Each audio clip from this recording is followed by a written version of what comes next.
রসানামাগারং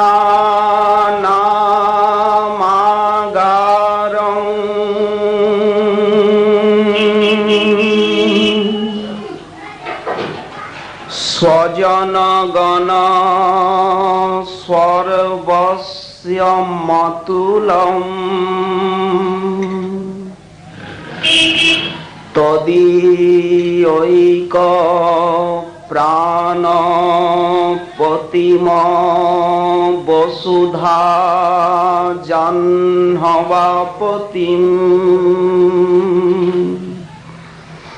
সদা প্রেমোন্মাদং পরমবিদিতং মন্দমনসা ভজে নিত্যানন্দং ভজন তরুকন্দং নিরবধি।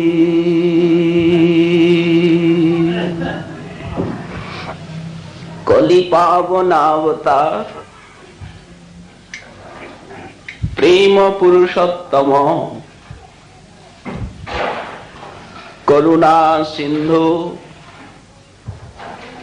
শ্রী শ্রী নিতাই গৌরাঙ্গে পরম অন্তরঙ্গ পার্ষদ ব্যাসাবতার শ্রীল বৃন্দাবন দাস ঠাকুর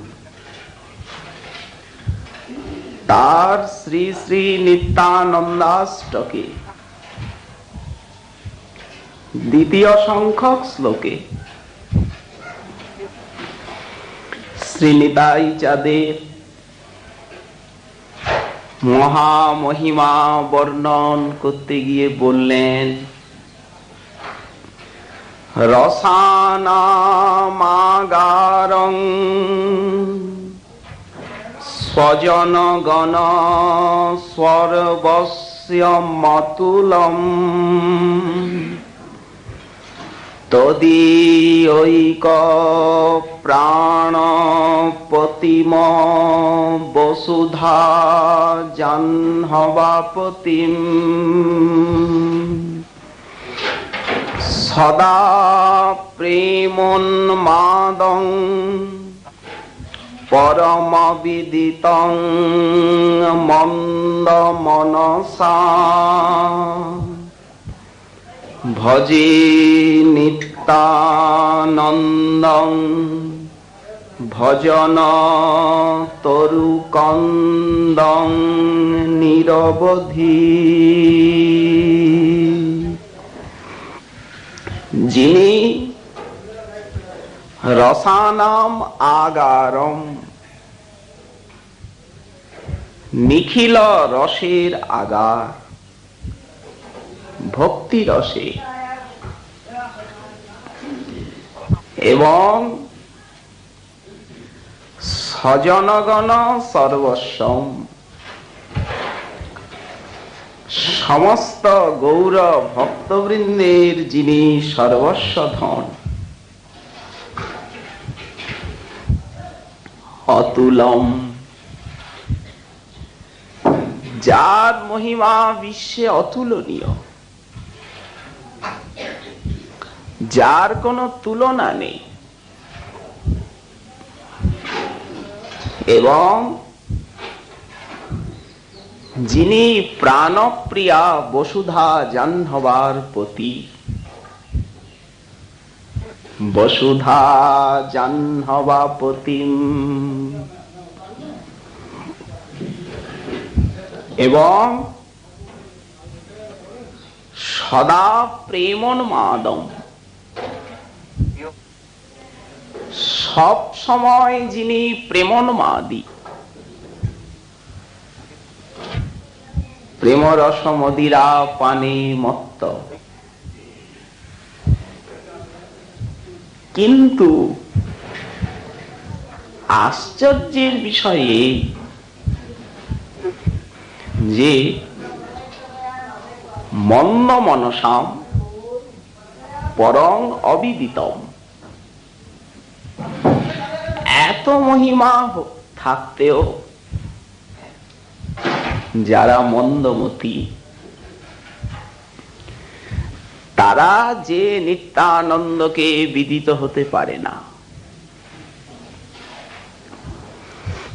যিনি মন্দমতি জনের সর্বথা দুর্গেয়, সেই যে ভজন তরুর কন্দ, ভক্তি কল্পবৃক্ষের যিনি মূল গোড়া, তং নিত্যানন্দম অহং নিরবধি ভজে। সেই শ্রী শ্রী নিত্যানন্দ প্রভুকে আমি নিরবধি ভজন করি। তিনি আমার ভজনের ধর। গতকাল আমরা প্রথম শ্লোকের ব্যাখ্যা মাধুরী আস্বাদন প্রসঙ্গে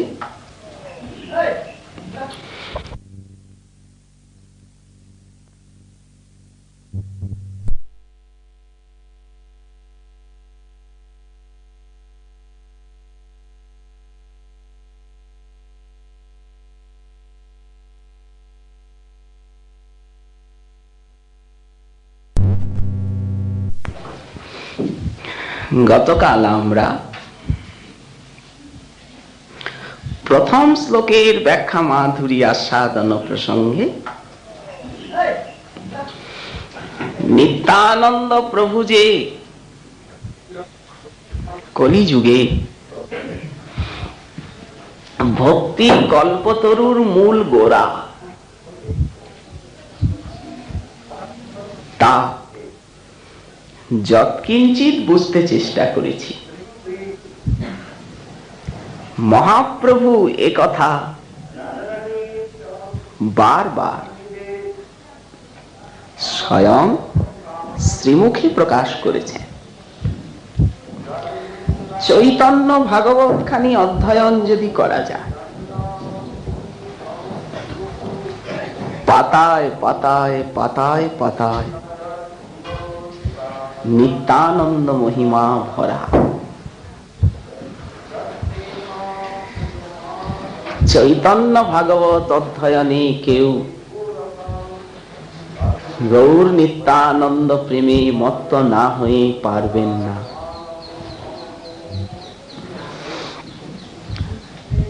স্বয়ং কবিরাজ লিখেছেন, চৈতন্য মঙ্গল যদি শোনে পাষণ্ডী যবন, সেও পরম বৈষ্ণব হয় ততক্ষণ। এমন অসাধারণ সিদ্ধ গ্রন্থ। চৈতন্য ভাগবতের প্রতিটা পয়ার মহাসিদ্ধ মন্ত্র, সিদ্ধ গ্রন্থ। সে গ্রন্থের পাতায় পাতায় নিত্যানন্দ মহিমা। মহাপ্রভু জগৎকে জানিয়েছেন, নিত্যানন্দ চরণাশ্রয় ব্যতীত আমাদের ভক্তি লাভ কিছুতেই হবে না, অসম্ভব। তাই ব্যাসাবতার এখানে বললেন,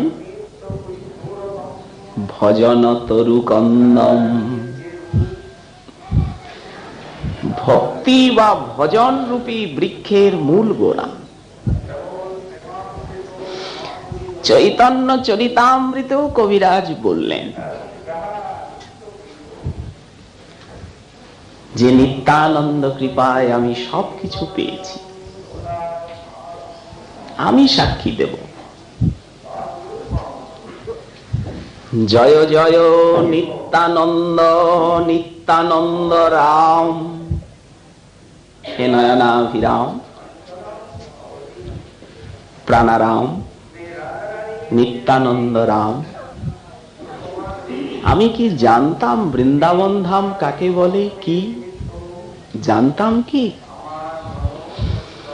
যাহার কৃপাতে পাইনু আমি বৃন্দাবন ধাম। আপনারা বলবেন কবিরাজ গোস্বামী পাদ নিত্যানন্দের কৃপায় বৃন্দাবন ধামে বাস পেয়েছিলেন। কই আমরা তো ওভাবে কিছু নিত্যানন্দ কৃপা লাভ করিনি, বা নিতাই চাঁদ তো আমাদেরকে বলেনও নি যে ব্রজে গিয়ে বাস করো।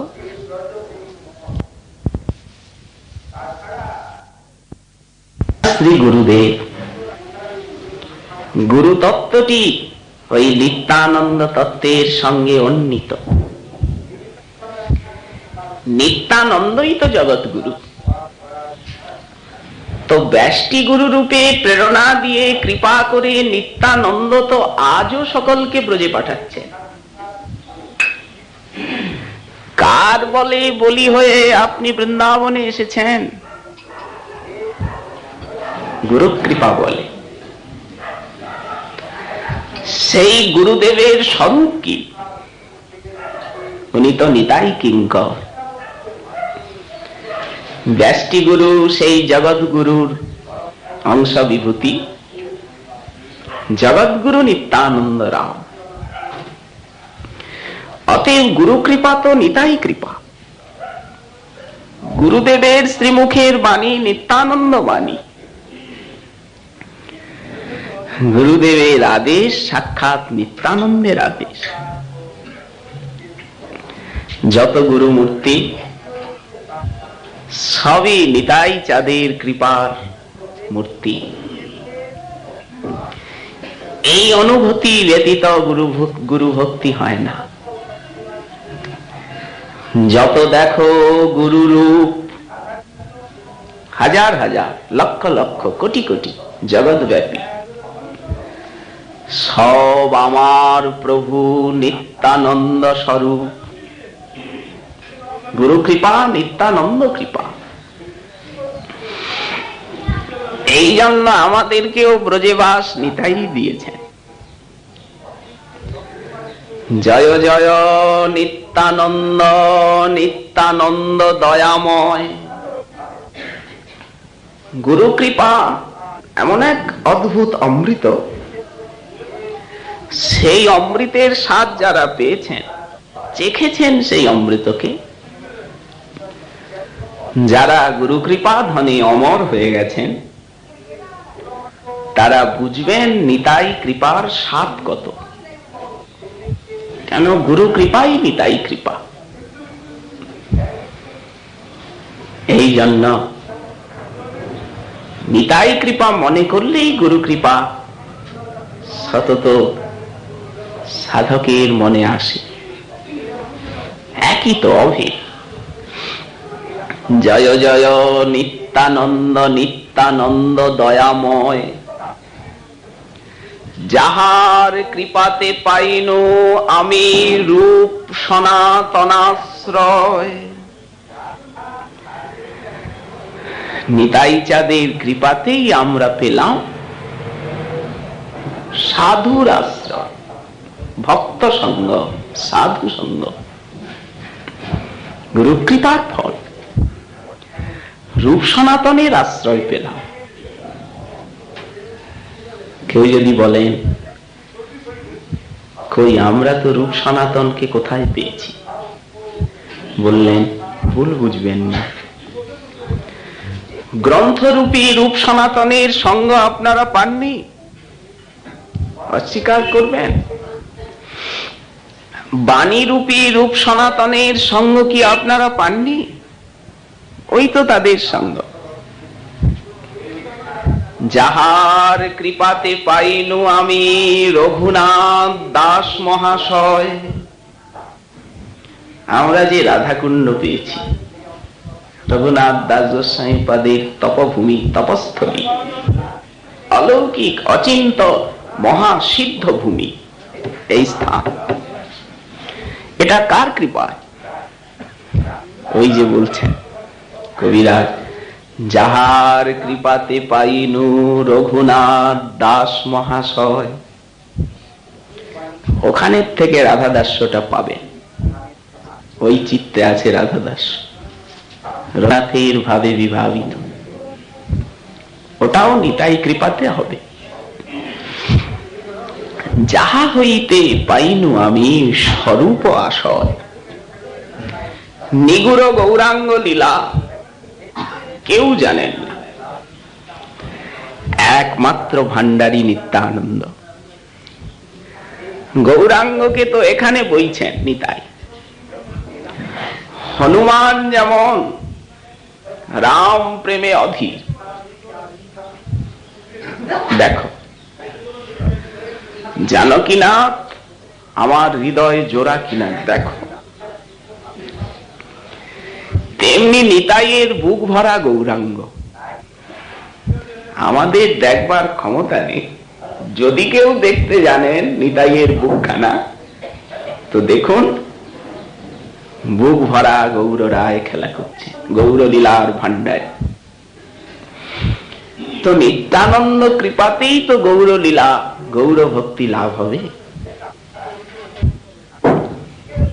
সনাতনের কৃপায় পাইনু ভক্তির সিদ্ধান্ত,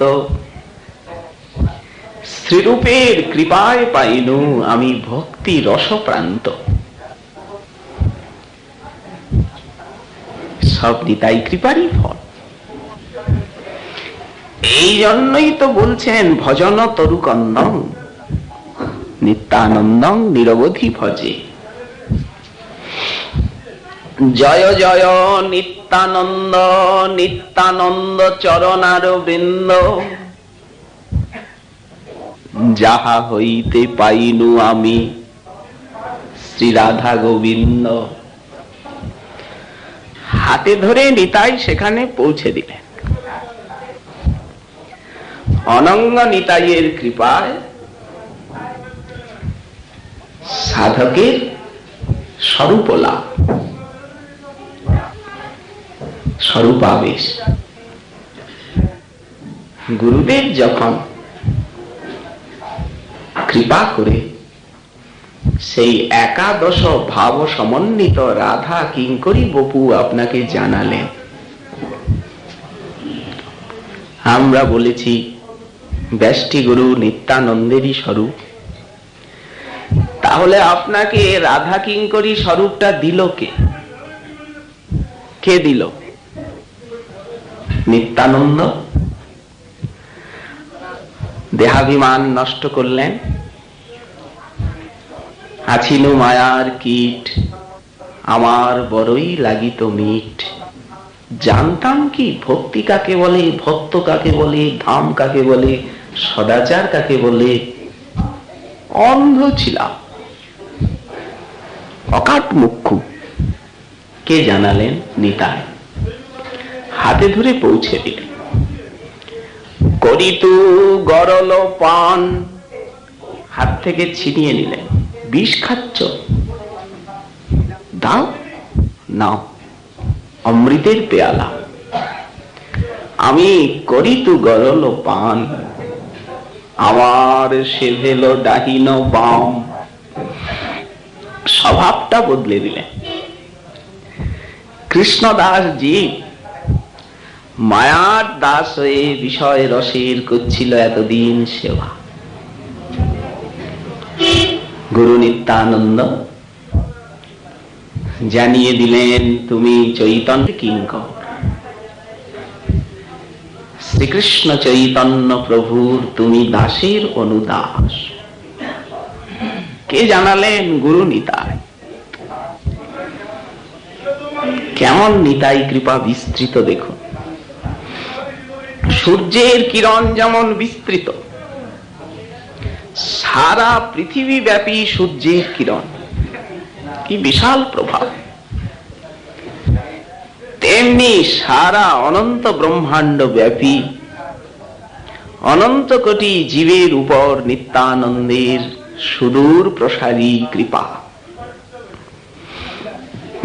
ভবান্ধকার নাশ করতে সূর্যের মতো, যার ভয়ে কলি ভুজগ ভাগল, সবে ভেল হর্ষিতম। সূর্যের মতো তপন কিরণ জনু, ওইছে কমল সুরাজিতম। এইভাবে প্রাণের পরাতে পরাতে মন প্রাণ দিয়ে গৌরীয় বৈষ্ণবকে নিতাই কৃপা স্মরণ করে আত্মহারা হতে হবে। একে বলা হয়েছে কৃপার সমীক্ষা, গবেষণা। নিতাই কৃপার কত শক্তি, কত সুদূর প্রসারী নিতাই কৃপা। স্বভাব বদলে গেল। মায়ার দাস, দেহের দাস, বাসনার দাস, ইন্দ্রিয়ের দাস আজ হলো চৈতন্য দাসানুদাস। হৃদয়ে এলো রাধা কিঙ্করী অভিমান, আমার ঈশ্বরী হন বৃন্দাবনেশ্বরী।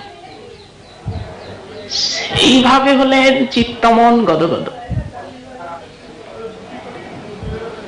রাধা পদ সুধা রাশি, নিতাই আমায় সে পদে করিলা দাসী। গোরা পদে বাঁধি দিলা চিত, খুলে না যায়। নৌকাটা যেমন পারে লাগিয়ে আর নোঙ্গর দিয়ে বেঁধে দেওয়া, খুলে না যায়, সরে না যায় ঢেউয়ে। তেমনি করুণা সিন্ধু গুরু নিত্যানন্দ মহাপ্রভুর চরণের সঙ্গে মনটাকে বেঁধে দিলেন। আর কি খুলবে? বিষ গিরে লেগে গেছে, আর খুলবে না। আজ কি মনে হয়? যমুনার কুলে যায়, তীরে সখী ধাওয়া খায়, সেই নিভৃত নব নিকুঞ্জ লীলা সতত চোখের সামনে ভাসে।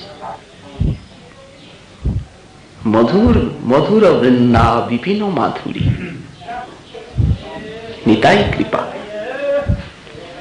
আজ শ্রী যমুনার কুলে যাই, তীরে সখী ধাওয়া ধাই। সেবার জন্য সকলে চঞ্চল, ছোটাছুটি করছে।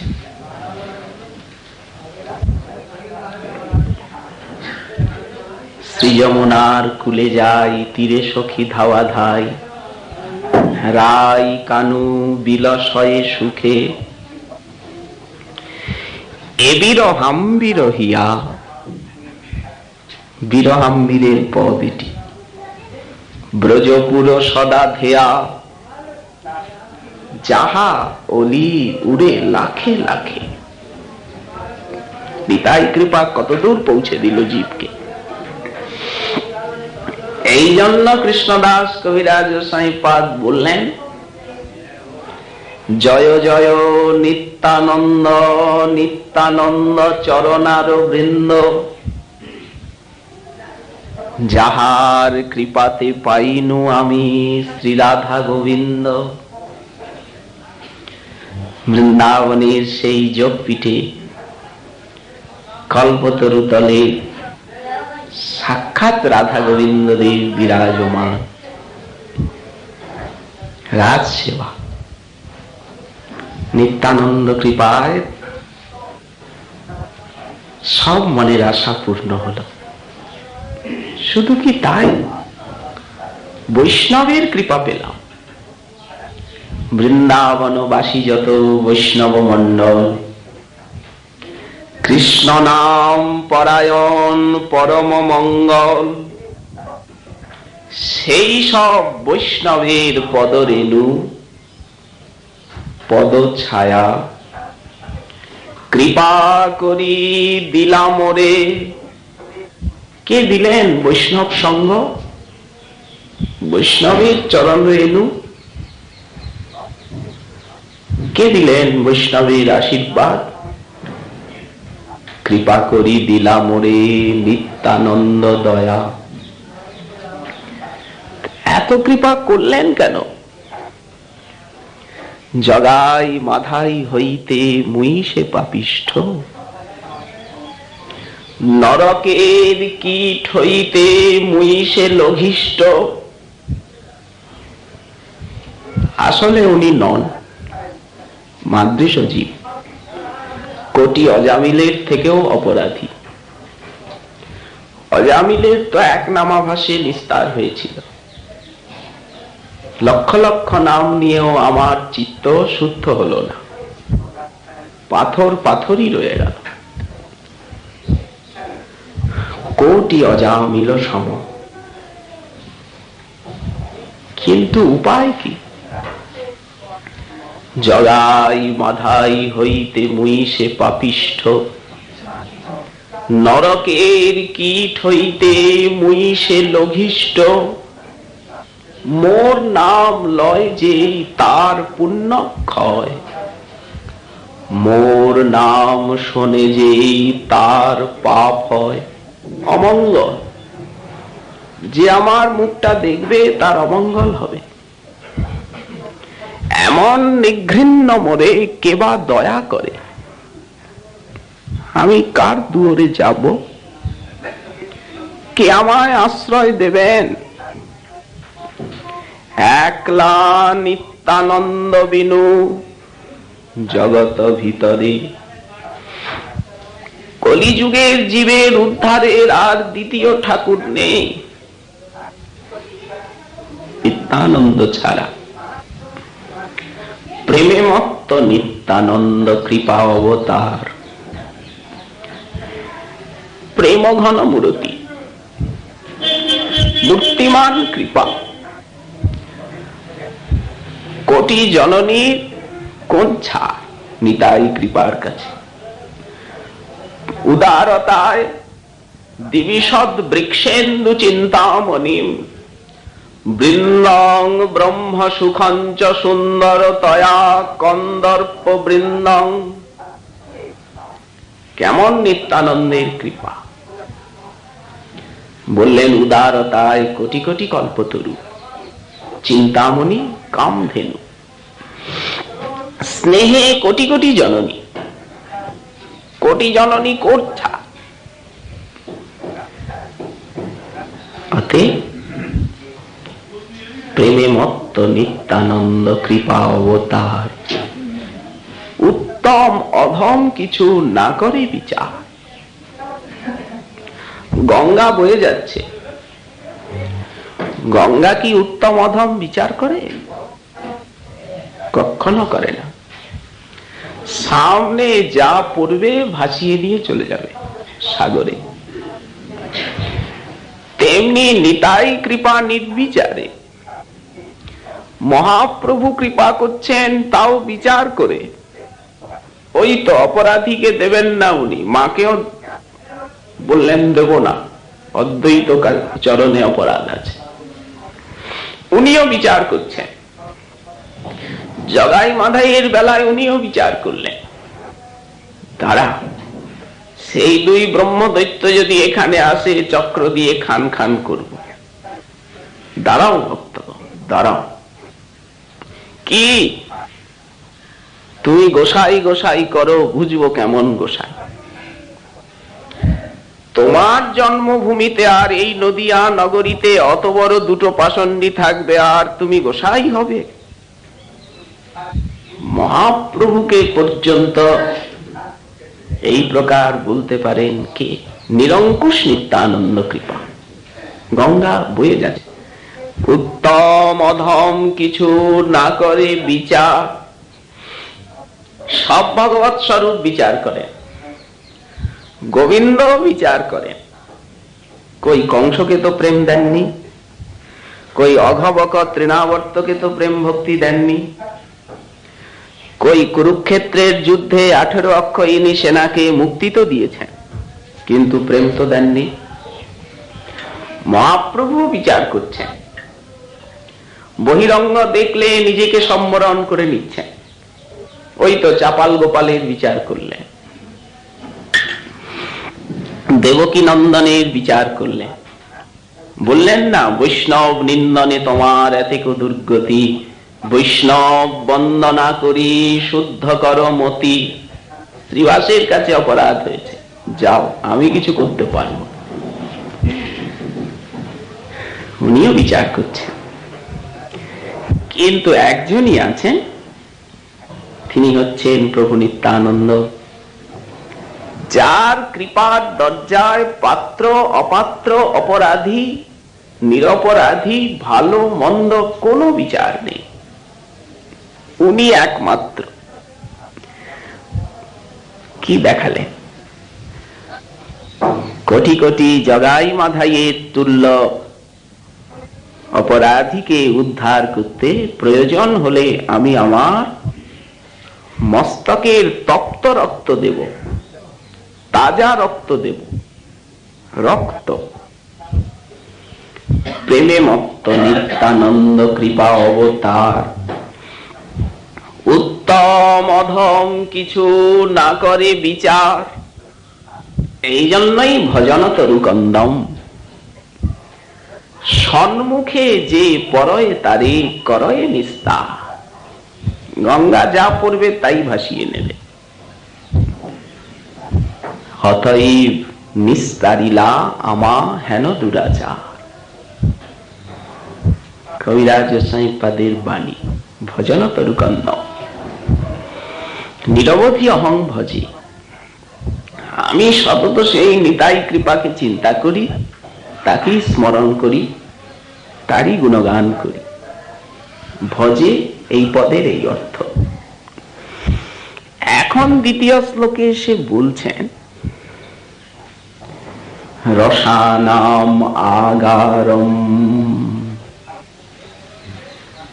রসানাম এটি বহুবচন, ষষ্ঠী বিভক্তি। নিত্যানন্দ হচ্ছেন সকল রসের আধার, আগার।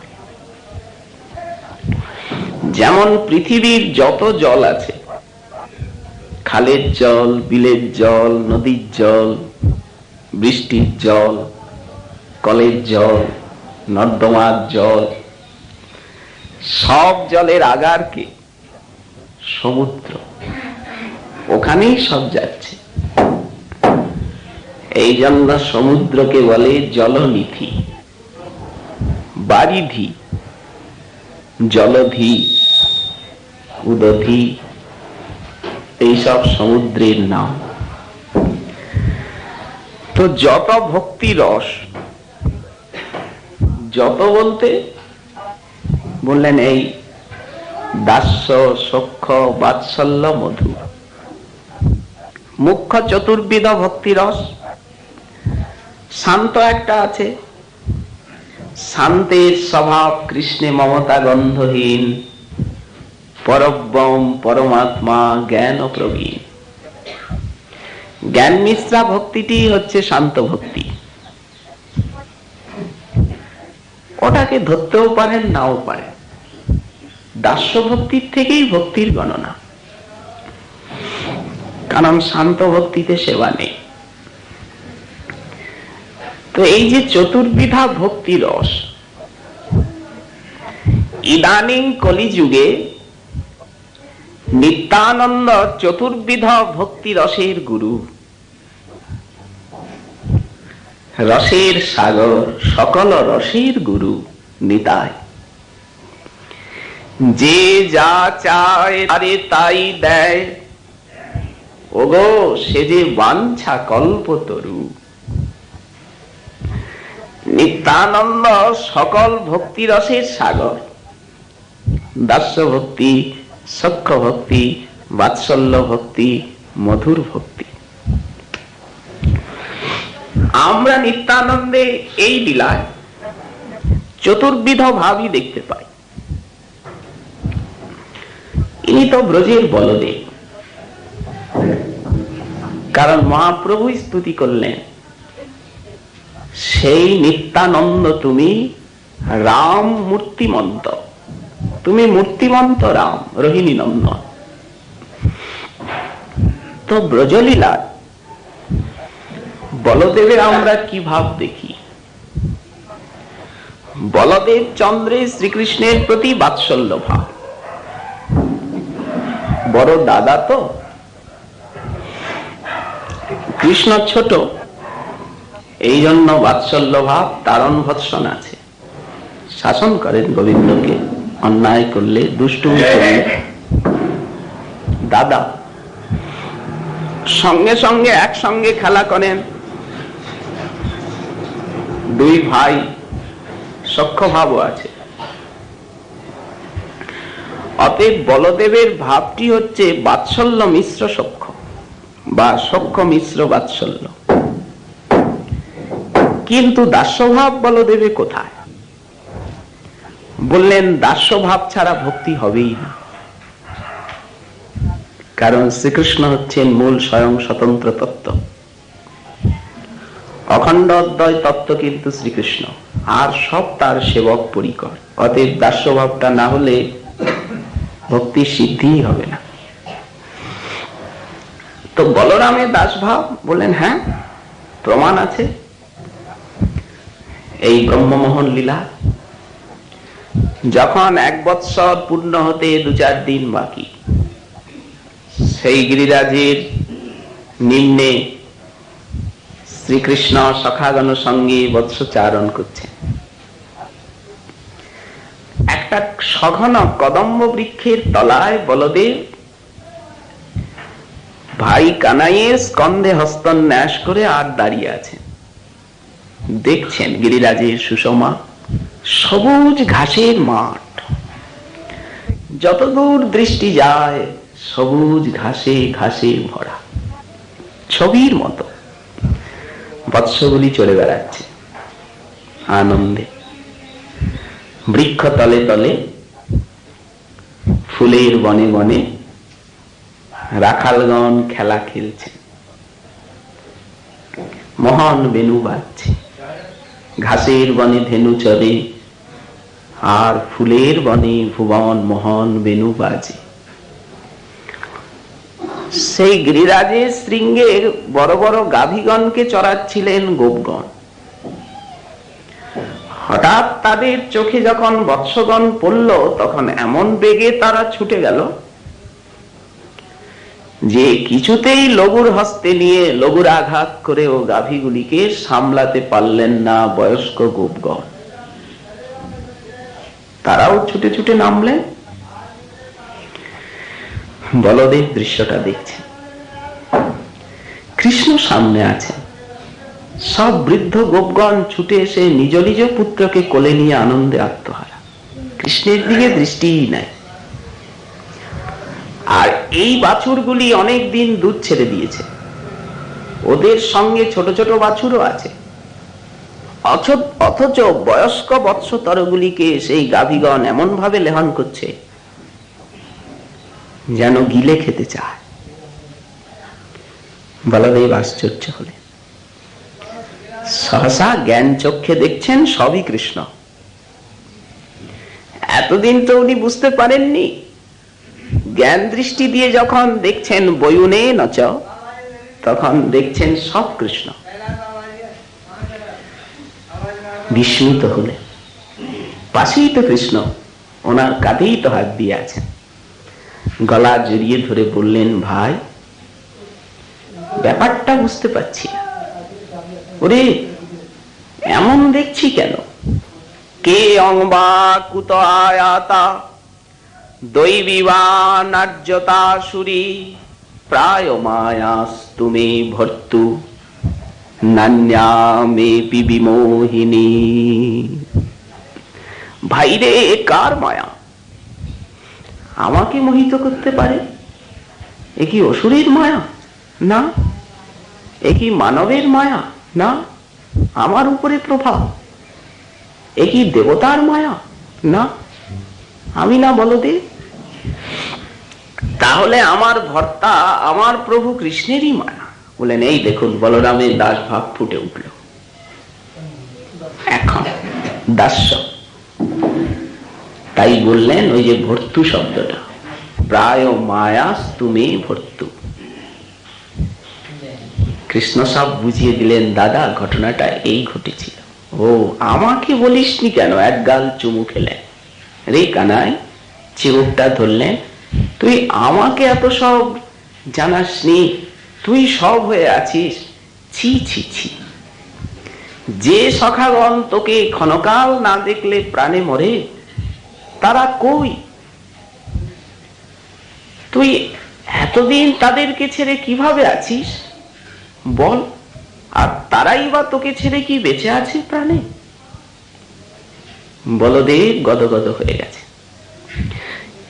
সঙ্গে সঙ্গে শ্রীকৃষ্ণ এমন একটা জাদু বিস্তার করলেন, বলদেবও কথাটা ভুলে গেলেন। এমন মোহিনী শক্তি কৃষ্ণের। কারণ এখনো 1 বৎসর পূর্ণ হতে 2-4 দিন বাকি। এরপরেই ব্রহ্মা এলেন ব্রহ্মস্তুতি। তবে তো এই দেখো, কবিরাজ গোস্বামী পাদ বললেন অন্যের কা কথা, স্বয়ং গোপরাজ নন্দ, মা যশোমতী, শ্রীকৃষ্ণের এর থেকে তো পূজ্য ব্যক্তি কেউ নেই। জগদীশ্বরেরও পূজ্য, কিন্তু তাদেরও মধ্যে কখনো দাসভাব ফুটে ওঠে। বিরহে যখন উদ্ধব এলেন, নানা উপায়ন দিলেন, মথুরায় ফিরে যাবে না যুদ্ধ, অনেক কিছু কৃষ্ণের জন্য উপকরণ দিলেন। তখন কি বললেন? কর্মভি ভ্রাম্যমানানাম, হে উদ্ধব, আমরা কর্মফল, উনি তো কাঁদছেন, কিছু বলতে পারছেন না। গোপরাজ নন্দ, মা যশোমতী কিছু বলতে চাচ্ছেন, বলতে পারছেন না, কণ্ঠটা রোধ হয়ে গেছে। তখন কেউ যেন পাশে থেকে নন্দ মহাশয়ের কথাটাই বলে দিল, কর্মভীর ভ্রাম্যমানানাম। হে উদ্ধব, এ কথা তাকে গিয়ে বলো যে আমরা কর্মফলে যে জনিতেই যাই না কেন, যেখানেই জন্মাই না কেন, তুমি তো তাকে ঈশ্বর বলে খুব বোঝাতে চেষ্টা করলে। ছেলে মানুষ, কি বলবো তোমার? তো বলছি, তোমার সেই ঈশ্বর কৃষ্ণে যেন আমাদের জন্মে জন্মে রতি থাকে। বললেন এই দেখো, স্পট, দাস্যভাবের স্পট এলো। কারণ দাস্যভাব ছাড়া তো ভক্তিই হবে না। যিনি মধুরা রতির চরম উৎকর্ষে সাক্ষাৎ বৃষভানুনন্দিনী শ্রী রাধা, তার ভিতরেও দাস্যভাব দেখুন। যে রাধাচরণ বুকে নিয়ে শ্রীকৃষ্ণ স্বয়ং অলক্তক রস রঞ্জন করেন, দেহি পদ পল্লবম উদারম বলে যে চরণকে বুকে নেন, তিনিও কৃষ্ণ দাসী হতে চান। আমি কৃষ্ণ পদদাসী, তাহে তিহ সুখ রাশি, আলিঙ্গিয়া করেন আত্মসাৎ। নিজে আমি কৃষ্ণ পদদাসী। যখন রাসে অন্তর্হিত হলেন, হা নাথ রমন পৃষ্ঠ, কোয়াসি কোয়াসি, কোথায় গেলে মহাভুজ, হে মহাবাহ, দাস্যাস্তে কৃপণায়ামে। এই দেখুন, উনি পরিচয় দিচ্ছেন, তে তব দাস্যা অহম তব দাসী, আমি কৃপণা, অতি দীনা দাসী।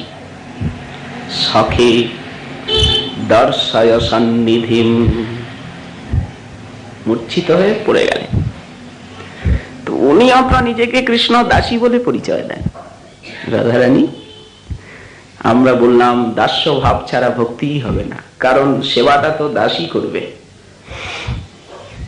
তাহলে সব ভাবের ভিতরেই দাস্য ভাব অনুসৃত আছে, অল্প অল্প অল্প অল্প, তবে ঢাকা ঢাকা মাঝে মাঝে প্রকাশ পায়। তো বলদেব চন্দ্র আজ যখন নিত্যানন্দ হলেন, সতত চৈতন্যের দাসে পাগল হয়ে গেছে।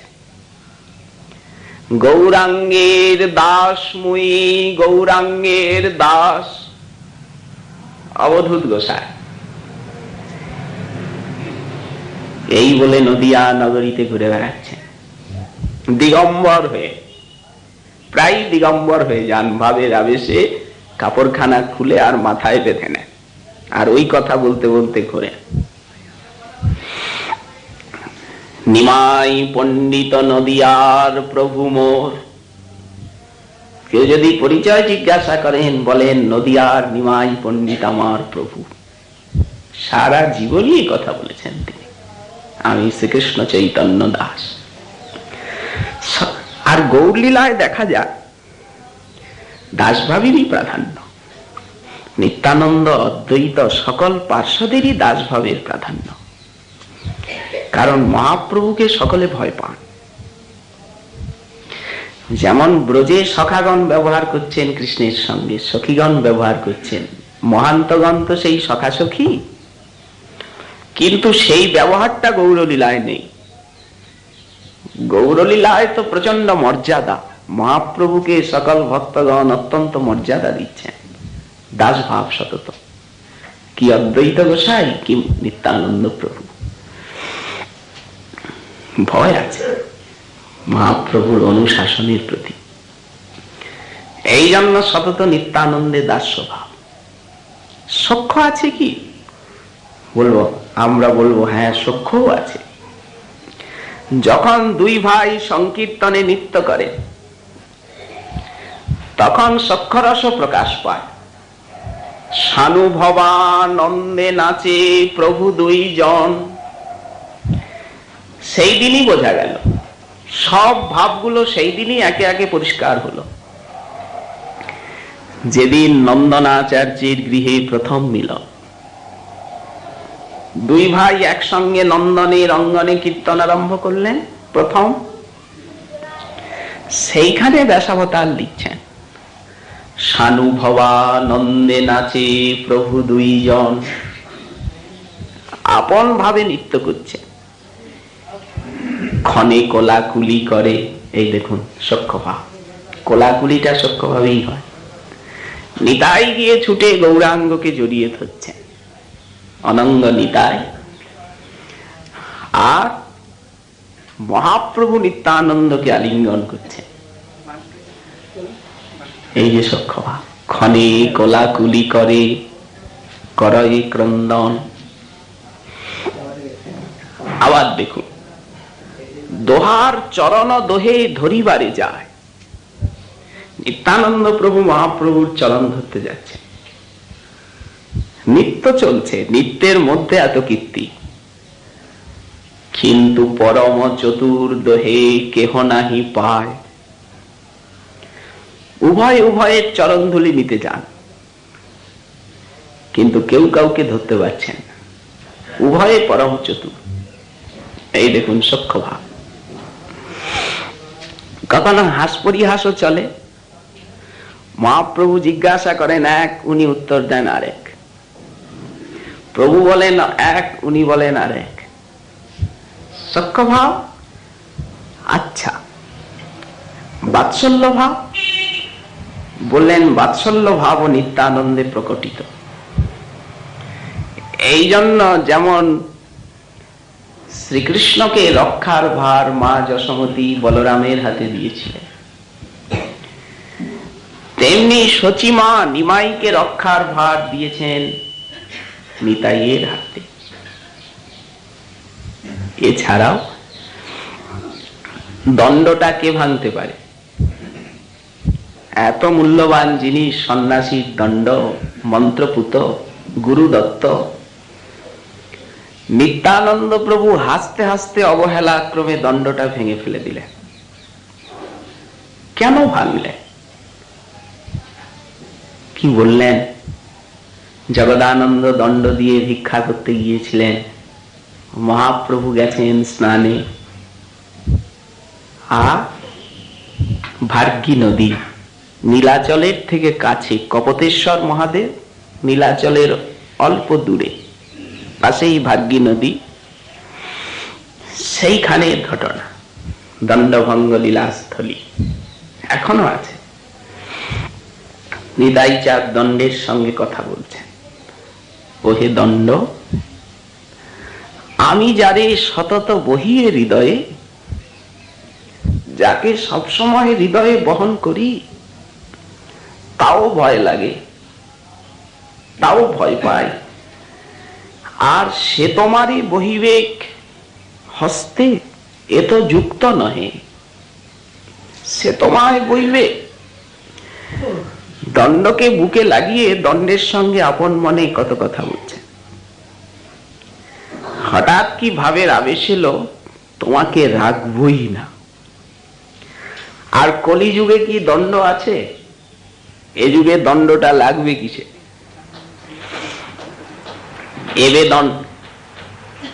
এবে দণ্ড না ধরিব, প্রাণে কারে না মারিব,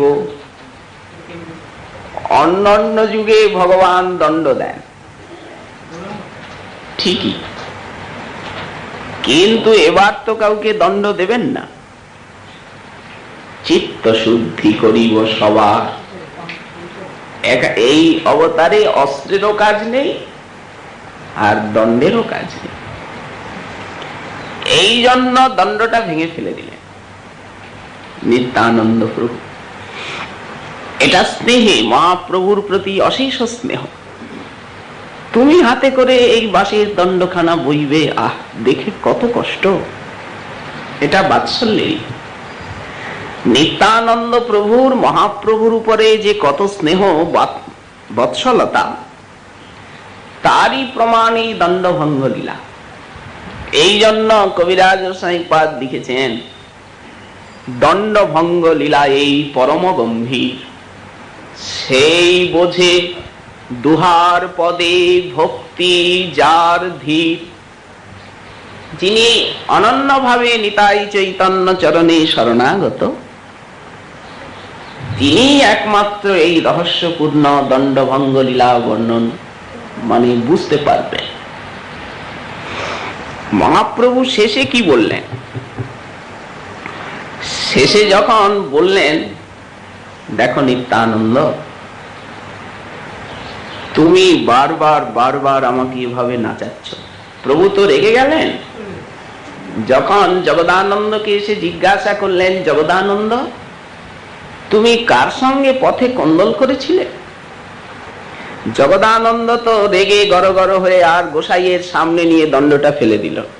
এই না, রাগে কাঁপছে। জগদানন্দ, পথে কি কারো সঙ্গে তুমি কন্দল করলে? ভাঙলো কি করে? তখন অবধূত গোসাইয়ের কথাটা জানি না। কেন ভাঙলেন তিনি জানি না বলে জগদানন্দ পালাতে পারলে বাঁচে সেখানে। মহাপ্রভু ভাঙার দণ্ড নিয়ে শ্রীপাদের কাছে এলেন। শ্রীপাদ, তুমি আমাকে এত লাঞ্ছিত করো কেন? আগে কি করলাম? কি করলে? প্রভু কহে আমি নর্তক, তুমি সূত্রধার। রেগে গেছেন, কিন্তু মুখ দিয়ে যা বেরোলো তা তত্ত্বপূর্ণ। আমি তো কাঠের পুতুল, নর্তক, আর তুমি সূত্রধার। আমাকে যেমন না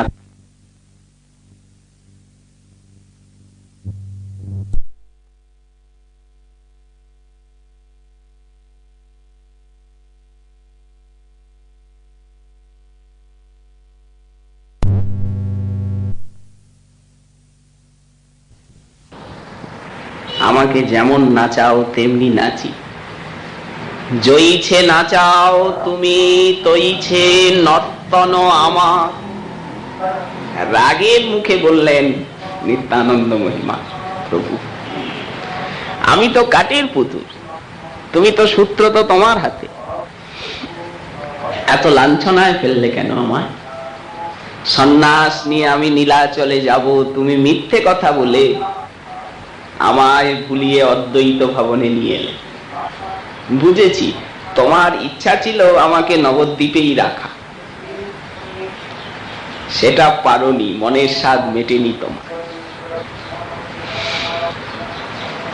আসলে সন্ন্যাস নিয়ে মহাপ্রভু 3 দিন খাননি দাননি, রাত দেশে ভ্রমণ করছেন। নিত্যানন্দ প্রভু বাৎসল্যে নিয়ে এলেন মিথ্যে কথা বলে অদ্বৈত ভবনে। গঙ্গাকে যমুনা বলে দেখালেন। অদ্বৈত আচার্য নৌকায় চড়ে এলেন, সচিমায়ের প্রাণ বাঁচালেন। নদিয়াবাসী ভক্তগণ কেউ বাঁচতেন না। 12 দিন উপবাস সচি, তথাপি বেঁচে আছে। প্রাণী দীর্ঘ উপবাসেও বৃদ্ধা সচির প্রাণ আছে দেহে। 12 উপবাস। এ তো নিত্যানন্দেরই কৃপা। এই দেখুন বাৎসল্য রস নিত্যানন্দে, চৈতন্যের প্রতি।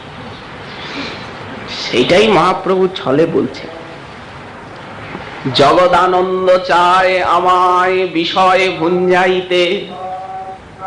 ও তার উপরেও রেগে গেছে। আর মুকুন্দ মুখটা ভাতের হাড়ির মতো করে রাখে। কেন? আমি 3 বার স্নান করি, সন্ন্যাসী, নিয়ম কানুন পালন করি। মুকুন্দের এই সব চোখে বিষ লাগে, কিছু বলতে পারে না, মুখটা ভাতের হাড়ি। আর দামোদর পণ্ডিত, সে তো সবসময় আমার উপরে খড়গহস্ত, শাসন, কথায় বাক্যদ্বন্দ্ব। আমি সন্ন্যাসী আর সে ব্রহ্মচারী। দামোদরের সামনে আমার স্বতন্ত্রতা খাটে না। এইরকম অদ্ভুত মহাপ্রভুর পার্ষদ। সবাই যে একভাবে সেবা করবেন তা নয়।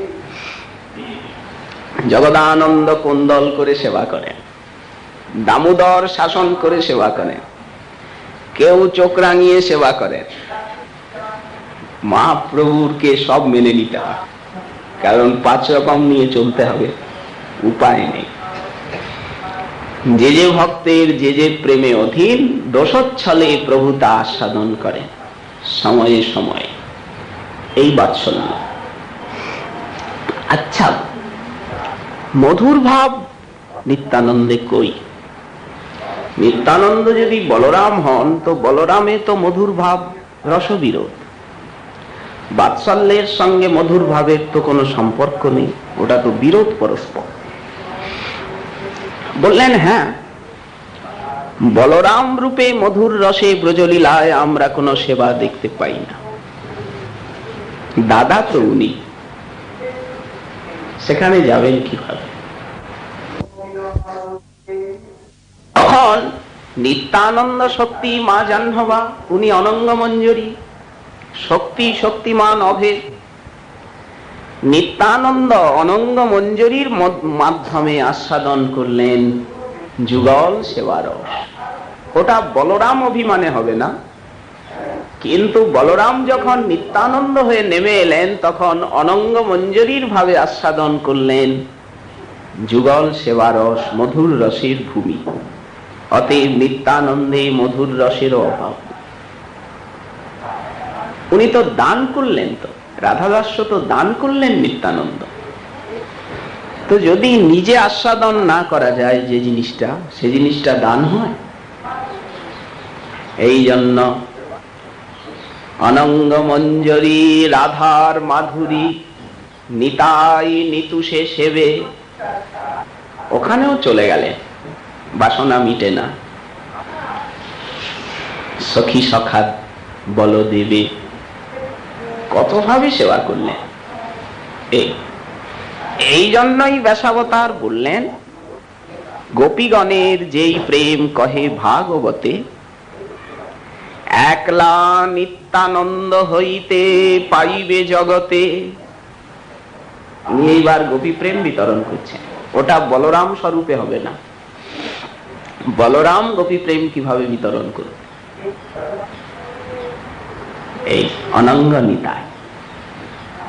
এই জন্য ব্যাসাবতার বলছেন রসানাম আগারম। নিতাই নিখিল রসের গুরু, যে যা চায় তারে সেই দেয়, সে যে বাঞ্ছা কল্পতরু। কল্পতরু শেষে বললেন স্বজনগণ সর্বস্বম। নিত্যানন্দ মহাপ্রভুর তো প্রাণ বটে। যত মহাপ্রভুর পার্ষদ, শ্রীবাস, গদাধর, অদ্বৈত, মুকুন্দ, নরহরি, চন্দ্রশেখর, আচার্য রত্ন, শ্রীগর্ভ, পুণ্ডরী, যত আছে, মুরারি, মুকুন্দ আদি, জগদানন্দ, বক্রেশ্বর, নিত্যানন্দ সবার প্রাণ। আজ পর্যন্ত যত প্রকটাপ্রকট গৌরগণ আছেন, হয়েছেন, হবেন, নিত্যানন্দ সকলের প্রাণ। এই জন্য সর্বস্ব মতুল। কেন প্রাণ? মহাপ্রভু শ্রীমুখে বলেছেন, নিত্যানন্দকে কেউ যদি প্রাণ না করেন তো আমায় পাবে না। প্রভু বলে এই নিত্যানন্দ স্বরূপেরে যে করে ভক্তি সে করে আমারে, এই মহাপ্রভুর শ্রীমুখের উক্তি। এই নিত্যানন্দ স্বরূপকে যে ভক্তি করে সেই নিশ্চিত আমাকে ভক্তি করে। হঠাৎ একদিন মহাপ্রভু শ্রীবাসের আঙ্গিনায় এসেছে, সেই বলছেন, শ্রীবাস আজ ভাবটা অন্যরকম। অন্যরকম ভাবনা বলছেন, তুমি সেই জাতিনাশা অবধূতকে কেন ঘরে স্থান দিয়েছ? তুমি এত নিষ্ঠাবান বৈদিক ব্রাহ্মণ, তোমার কি ওই অবধূতকে স্থান দেওয়া উচিত হয়েছে? এক কাজ করো, বলে দাও, বিদায় দিয়ে দাও। তার কোনো জাতের ঠিক আছে? কোনো আচারের ঠিক আছে? খেতে বসে সারা ঘরে অন্ন বৃষ্টি, বিদায় করে দাও, ভালোই ভালো। শ্রীবাস বুঝতে পারলেন যে মহাপ্রভু পরীক্ষা করছেন, আমাকে পরীক্ষা করছেন। তখন বললেন, প্রভু যদি নিত্যানন্দ মদিরা যবনী স্বীকার করে, যদি নিত্যানন্দ আমার ধন প্রাণ সবকিছু নষ্ট করে, তথাপি আমি নিত্যানন্দ চরণ ছাড়তে পারবো না। যখন শ্রীবাস গম্ভীর হয়ে এইরকম কথা মহাপ্রভুকে বললেন, তখন মহাপ্রভু একটা গম্ভীর হুঙ্কার করে উঠলেন। এতেক শুনিলা যবে শ্রীবাসের মুখে, হুঙ্কার করিয়া প্রভু উঠে প্রেম সুখে। প্রভু যেন প্রেম সুখে একদম ফুলে উঠে বিশাল হুঙ্কার করলেন। পণ্ডিত কি বললে? নিত্যানন্দে তোমার এত বিশ্বাস? বললে কি তুমি যে নিত্যানন্দ যদি আমার ধন প্রাণ সবকিছু অপহরণ করে, জাতি নাশ করে, মদিরা যবনী যদি ধরে, তথাপি নিত্যানন্দ চরণ আমি ছাড়ব না? কি বললে তুমি? এত বিশ্বাস? এইখানে একটা কথা, কলিযুগে সবই সহজ, কিন্তু একটা জিনিস দুর্লভ, সেটা বিশ্বাস। এই যে গুরুতে বিশ্বাস, বৈষ্ণবে বিশ্বাস, ধামে বিশ্বাস, নামে বিশ্বাস, এই বিশ্বাস জিনিসটা নষ্ট করাই হচ্ছে কলির কাজ। যখন আপনি দেখবেন আপনার বিশ্বাসটা বাড়ছে, জোয়ার আসছে, তখন বুঝতে হবে যে আপনার ভক্তি ঢেউ খেলছে, জোয়ার, জীবন ধন্য। কিন্তু যখন দেখতে হবে যে ভজন তো করলাম, 10-20 বছর কেটে গেল, কিন্তু বিশ্বাসটা কমছে, প্রায় বিজ্ঞ লোকের মুখে শোনা যায়, সে ভাব আর নেই, সে শ্রদ্ধা ভক্তি আর নেই। কিন্তু কথা তা কেন? শ্রদ্ধা ভক্তি তো বাড়বে, গুরুতে, বৈষ্ণবে, ধামে, নামে, শাস্ত্রে, কমবে কেন? ভক্তি তো বাড়ার জিনিস। যেমন আপনি একটা লতা লাগিয়েছেন, লতাটা তো বাড়বে। শ্রবণ কীর্তন জল সিঞ্চন হচ্ছে, ফুল দেবে, ফল দেবে, আর জল দেওয়া হলো, সার দেওয়া হলো, লতাটা ছোটই হচ্ছে, শুকোচ্ছে, তালে সে লাগানোর লাভ কি? ভক্তি ভগবানের চিন্ময়ী লাদিনী শক্তি, ও তো বাড়বে, ও তো কোনো বাধা মানবে না। এই বিশ্বাসেরই মহত্ব দেখালেন। শ্রীবাস বললেন, আমি নিত্যানন্দের যে কোনো আচরণ চোখে দেখি, সাক্ষাৎ দেখি মদিরা যবনী নিত্যানন্দ ধরেছেন, তথাপি আমি বুক বাজিয়ে বলছি, বিশ্বম্ভর রায়, আমি নিত্যানন্দ চরণে কখনোই অবজ্ঞা আনবো না, আনবো না, আনবো না। এই কথা শুনেই মহাপ্রভু হুঙ্কার করলেন। প্রভু বলে, কি বলিলা পণ্ডিত শ্রীবাস, নিত্যানন্দ প্রতি তোর এতিক বিশ্বাস? উফ, এইরকম বিশ্বাস তো কলিযুগে দুর্লভ। মোর গোপ্য নিত্যানন্দ জানিলে সে তুমি। বুঝলাম, বুঝেছি, বাকি নেই বুঝতে।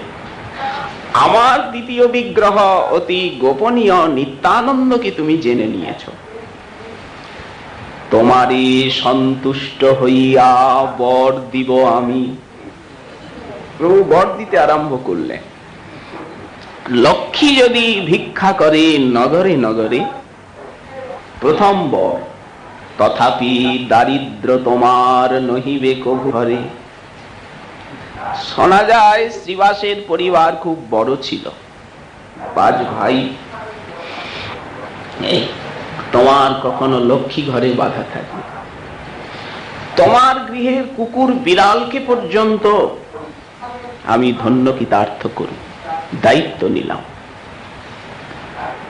এমন ভাবে কত কত বড়। শ্রীবাসের এই ভক্তি গুণেই মহাপ্রভুর সমস্ত লীলা শ্রীবাসেরই অঙ্গনে অনুষ্ঠিত হলো। সেই 1 বৎসর ব্যাপী রাত্রি কীর্তন, কত কত লীলা, মহাপ্রকাশ, ঐশ্বর্য প্রকাশ।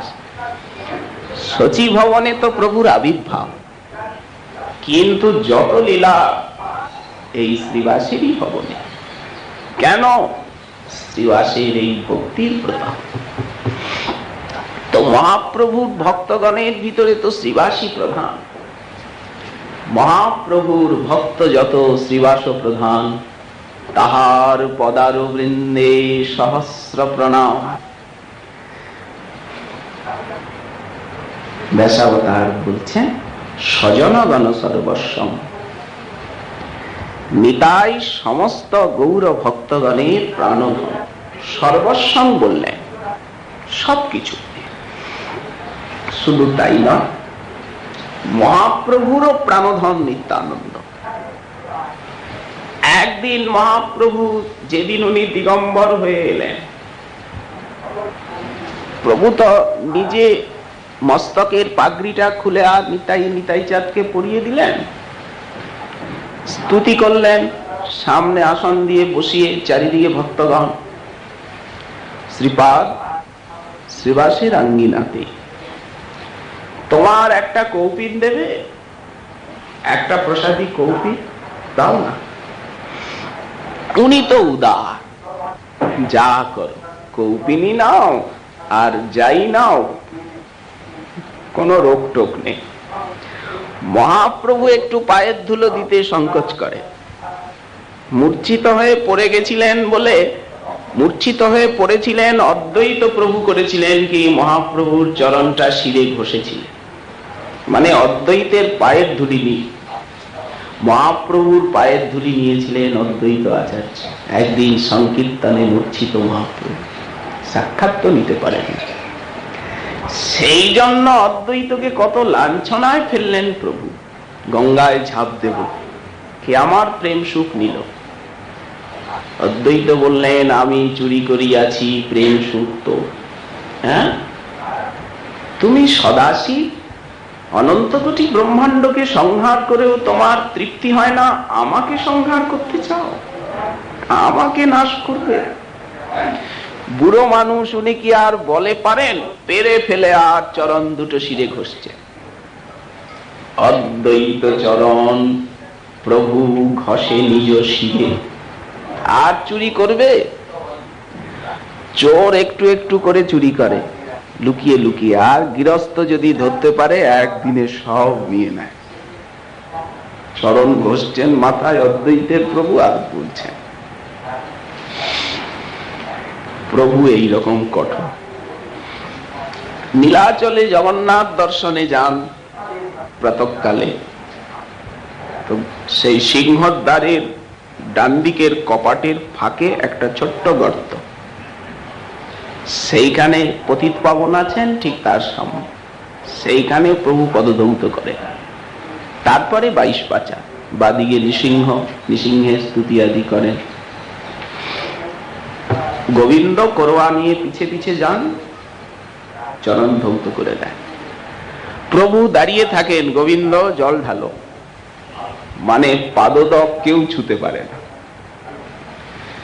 এত সতর্কতা। দৈন্যের মূর্তি নিজে দৈন্য ভক্তি যাজন করে শিক্ষা দিচ্ছে। তবে হ্যাঁ, কালিদাস রায় 1 অঞ্জলি, 2 অঞ্জলি, 3 অঞ্জলি, প্রভু নিষেধ করলেন আর না। কিন্তু নিত্যানন্দ প্রভু এসব বালাই নেই। কে কত নেবে? উদা একটা কৌপিন দেবে, যা তোমার ইচ্ছা। মহাপ্রভু নিজে হাতে কৌপিন খানা ছিঁচ্ছেন, টুকরো টুকরো করলেন, একটা কলা পাতাকে যেমন ছেঁড়া যায়। ভক্তগণ এই নিত্যানন্দের প্রসাদী কৌপিন খণ্ড সবাই মাথায় বাঁধো, আমার সামনে বাঁধো। কিরকম? সবার সর্বস্ব ধন নিত্যানন্দ। দৃষ্টান্ত, স্বজনগণ সর্বস্বম, স্বজনগণের সর্বস্ব। নিজে মহাপ্রভু বলছেন, জানো নিত্যানন্দকে? নিত্যানন্দ প্রসাদে সে হয় বিষ্ণু ভক্তি। নিত্যানন্দ জানিহ কৃষ্ণের পূর্ণ শক্তি। বাঁধো, এই নাও কপি। নিত্যানন্দ ছাড়া কেউ নেই, কৃষ্ণের দ্বিতীয় নিত্যানন্দ বই কেউ নাই। সঙ্গী সখা শয়ন আসন ব্যজন ভাই, একরূপ। সঙ্গী, সখা, ভাই, আসন, ভূষণ, ব্যজন, সবকিছু বাঁধো শিরে নিত্যানন্দ। ভক্তি করি এই বস্ত্র বান্ধ সবে শিরে। অন্যের কি দায় ইহা বাঞ্ছে যোগেশ্বরে। ভক্তগণ নিত্যানন্দ কৌপিন প্রসাদী বাঁধলে, টুকরো টুকরো।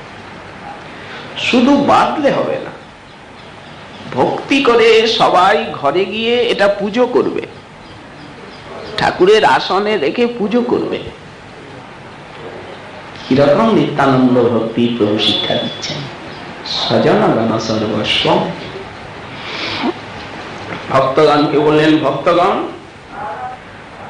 ডাবর আর জলঝাড়ি নিয়ে এসো। প্রস্তুত? ধোয়াও, ধরো অবধূত ঠাকুরকে, ধোয়াও চরণ। মহাপ্রভুর মতো নন নিতাই চা, উনি চরণ বাড়িয়ে দিয়েছেন।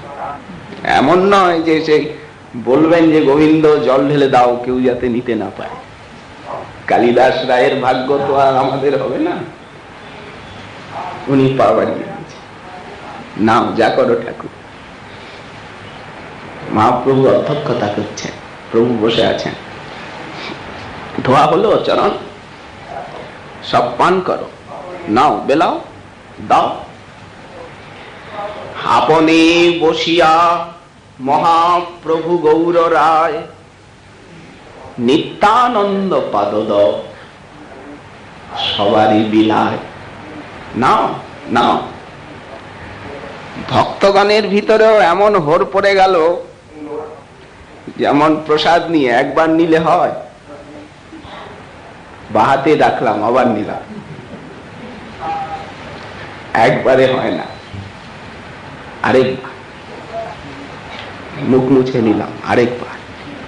তেমনি ভক্তগণ একবার, দুবার, তিনবার, চারবার, পাঁচবার প্রভু বিলাচ্ছেন বসে। আর নিত্যানন্দ পাদদক একবারে তৃপ্তি, একটু আত্রুতে তৃপ্তি। আপনে বসিয়া মহাপ্রভু গৌর রায় নিত্যানন্দ পাদদক সবারই বিলায়। বাটা হলো তো। এইবার জিজ্ঞাসা করছেন, কেমন লাগলো? প্রভু লক্ষ্য করছেন, যেমন মদমাতাল মদটা খেলো, এইবার টলছে, পৃথিবীটা ঘুরছে, তেমনি এই দিব্য অপ্রাকৃত মদ সেই নিত্যানন্দ পাদদক পান করে সবে করি নিত্যানন্দ পাদদক প্রাণ পান,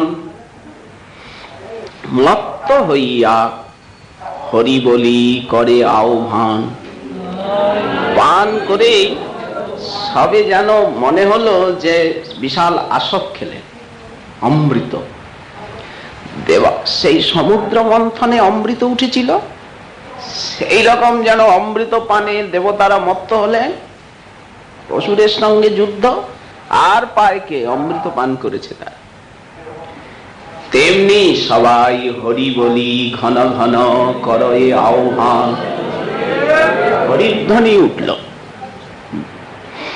মহাপ্রভু জিজ্ঞাসা করলেন, স্বাদ কেমন লাগছে? জল বই তো আর কিছু নয়, এতে আবার স্বাদের কি আছে? কিন্তু জিজ্ঞাসা কেমন লাগলো বলো দেখি শুনি। ভক্তগণ বলছে, কেহ বলে আজি মোর সফল জীবন। আহা, নিত্যানন্দ পাদদক পেলাম, জন্ম আমার সফল হল। কেহ বলে কি তোমার কেমন লাগলো? কেহ বলে আজি মোর খণ্ডিল বন্ধন। আর চিন্তা নেই, তোমার কেমন লাগলো হে? তখন সেই ভক্ত বলছে, কেহ বলে আজি আমি হইলাম কৃষ্ণ দাস। ধন্য হলো জীবন, আজই ঠিক ঠিক কৃষ্ণের দাস হলাম। কি হে, তোমার কেমন লাগলো? বলবো প্রভু, আজি মোর দিবস সুপ্রকাশ। আজ আমার জীবনের সুপ্রভাত, ভবনিশা সমাপ্ত হলো, সৌভাগ্য সূর্য উদিত হলো জীবনে। আমি নিত্যানন্দ পাদদক পান করলাম। নিত্যানন্দ পাদদকের অদ্ভুত প্রভাব, পান মাত্র হইলা সবে চঞ্চল স্বভাব। এরপরে আরম্ভ হলো বিশাল নৃত্য কীর্তন। কেহ নাচে, কেহ গায়, কেহ গড়ি যায়, হুঙ্কার গর্জন কেহ করয়ে সদায়। সেই দিন কীর্তনটা এত জমলো, এত হুঙ্কার, এত গর্জন, এত হরিধ্বনি, যেমন শ্রীবাসের অঙ্গন কাঁপছে, ব্রহ্মাণ্ড কটাহ ফেটে যাবে। প্রভু বুঝিয়ে দিলেন নিত্যানন্দ পাদদক পানের কি প্রভাব। দেখলে তো, অনুভব করলে শক্তি আসবে। নিতাই নাম নিলে, নিতাই কথা শুনলে, নিতাই পাদদক পান করলে শ্রদ্ধাহীন দুর্বল জীব শক্তি পাবে, বল পাবে। কারণ ইনি তো বল, বলটা তো বলই দেবে। সেটা দেখিয়ে দিলেন প্রভু। দশাবতার বলছেন অতুলম, এনার কোনো তুলনাই নেই, সব দিক থেকে অতুল। আমরা তো ভক্তবৃন্দের কথা বললাম, সচিমা, সচিমা তো নিতাইকে দেখলেই ভাবেন বিশ্বরূপ। আকৃতি, প্রকৃতি, চাউনি, কণ্ঠস্বর সব যেন বিশ্বরূপ। মা দিগম্বর হয়ে এসেছেন নিতাই, ধুলায় ধূসরিত। মা গো, বড্ড ক্ষুধা পেয়েছে। বাপ, বসো বসো বসো, এই যে বসো, খেতে দাও, কি তাকিয়ে আছো? সচিমা 5খানা ক্ষীরের সন্দেশ এনে দিলেন, নাও জলের ঘটি, বাপু খাও। উনি 1খানা খেলেন, আর 4খানা ছিটিয়ে ফেলে দিলেন। কি বাপ, আর তো নাই, ফেলে দিলে কেন? মা তুমি এত দাও, আমি কি এত একবারে খেতে পারি?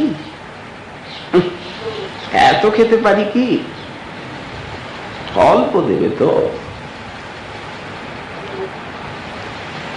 এমন ভাব চেষ্টা, ঠিক ছোট্ট বালকের মতো বাৎসল্য রস উদ্বেলিত হচ্ছে।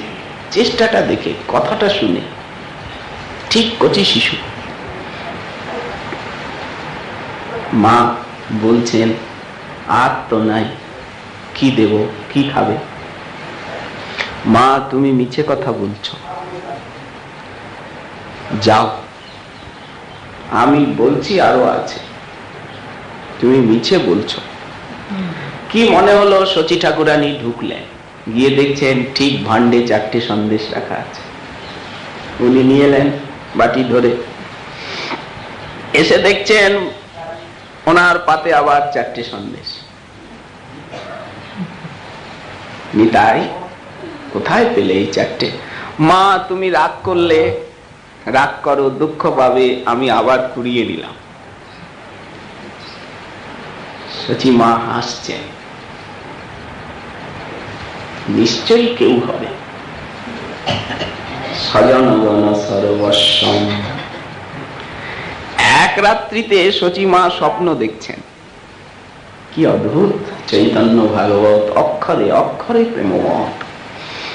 মা স্বপ্নে দেখছেন ঘরে কৃষ্ণ বলরাম বিগ্রহ আছে। স্বপ্নে দেখছেন নিতাই আর নিমাই, 2 ভাই ছোট ছোট বালক হয়ে এসছে, ছোট ছোট বালক, নিমাই নিতাই খেলা করছে ঘরে। তাদের সেই খেলা দেখে কৃষ্ণ বলরাম বিগ্রহ এসে গেছে, ছোট ছোট।